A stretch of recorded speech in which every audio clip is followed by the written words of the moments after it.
The McLaren Artura offers simply sublime ride and handling. However, while the powertrain is good, it's not great, effective and punchy, but still lacking a little refinement and finesse, it seems.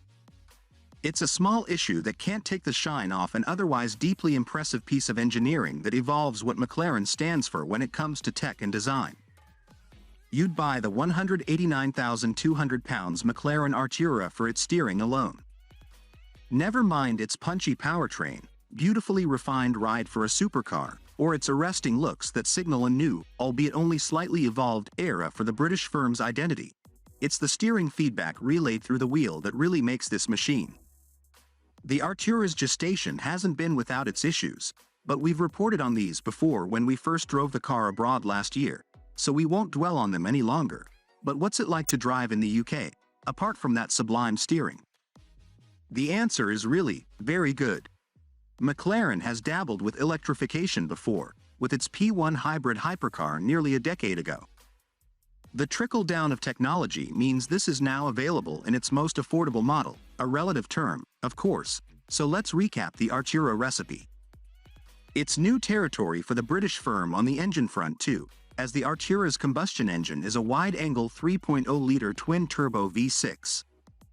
It's joined by an electric motor that's fed by a 7.4 kilowatt-hours battery, good enough for an electric-only range of 19 miles.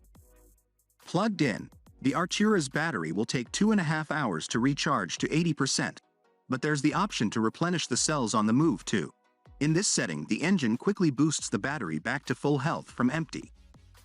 The plug-in hybrid system is clearly focused on performance, however, although for what it's worth, McLaren claims 61.5 mpg and 104 grams per kilometer of CO2, and combined the two power sources produce a total of 671 bhp and 720 Nm of torque, which is sent to the rear wheels through an 8-speed dual-clutch automatic gearbox. That's good enough for a 3.0-second 0 to 62 miles per hour time, 0.2 faster than the McLaren F1, that's progress for you, and a limited top speed of 205 miles per hour. It feels every bit good for this too. On the move in E-mode, the Artura lacks a little refinement. There's some obvious motor whine and the gearbox's shifts are noticeable. It feels like this element of the system could be smoother. There's also plenty of percussion as stones and other debris get flicked up and hit the underside of the all-new MCLA carbon fiber monocoque chassis, but this simply serves to frame the overall experience. Switch to Sport or Track for the powertrain, now initiated by toggling a rocker switch mounted up near the instrument binnacle, a much more intuitive solution than the active panel in older McLarens, and with both petrol and electric providing power, it's a more convincing setup. The engine is still a little laggy despite its hot V-turbo configuration, but the electric motor does its best to fill in here, providing some instant punch for when the ice gets into its stride. When it does, the V6 is best described as effective rather than a true great, but you learn to appreciate its industrious nature as it provides solid mid-range performance and, combined with the electrical assistance, superb any gear flexibility. It sounds gruff, but the note is recognizable and gives the Artura personality. It's a new personality for McLaren, but the way the Artura performs in other areas is incredibly familiar, and all for overwhelmingly positive reasons. The ride is sublime for a supercar, with sophistication to its damping that would embarrass some luxury models on sale today.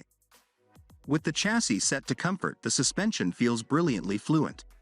Step up to Sport and then Track, activated in the same way as for the powertrain, and the Artura's body becomes better tied down, the dampers controlling its 1,498 kilograms curb weight, light, given the hybrid tech, which adds 130 kilograms of ballast, more tautly. It adds an extra level of precision to the way the car corners in each mode, but one thing that remains consistent is that beautiful steering weight and the clarity of feedback through the solid, slim steering wheel rim. With the possible exception of Lotus, no other company can match McLaren in this field. The punch you get from the engine combined with the sophistication from the chassis means the Artura is a really, very good performance car. It's not without fault though. The engine could be more characterful and, while it might be more than £50,000 cheaper and 148 bhp down on Ferrari's 296 GTB, meaning they're not strictly direct rivals, Judged purely on the integration of petrol and electric, the Artura leaves a little to be desired. When the battery was low, we felt a few jerky transitions between the two modes of propulsion. It could be smoother. However, we still loved the brake feel and appreciate that McLaren didn't opt for a regenerative system to preserve the purity the solely mechanical setup brings. Packaging a battery hasn't impacted practicality too much, as there's 160 liters of luggage space. The bigger issue could be range, as the 66-liter fuel tank isn't the largest. The car's infotainment system is a step on but still far from the best, but it's proof that McLaren is still learning. Don't forget, the road car division as we know it is only a little over a decade old, yet it's come so far and made some brilliant cars in that time. The Artura is definitely one of them, and we're sure it'll get better as time goes by, too. Model: McLaren Artura. Price: £189,200. Powertrain: 3.0-liter twin-turbo V6 plus E motor. Power, torque: 671 bhp, 720 Nm. Transmission: 8-speed dual-clutch automatic, rear-wheel drive. 0 to 62 miles per hour, 3.0 seconds. Top speed: 205 miles per hour. Economy: 61.5 mpg. Colorado 2, 104 grams per kilometer. On sale now. Thank you for watching. Please subscribe and turn on notification for more video.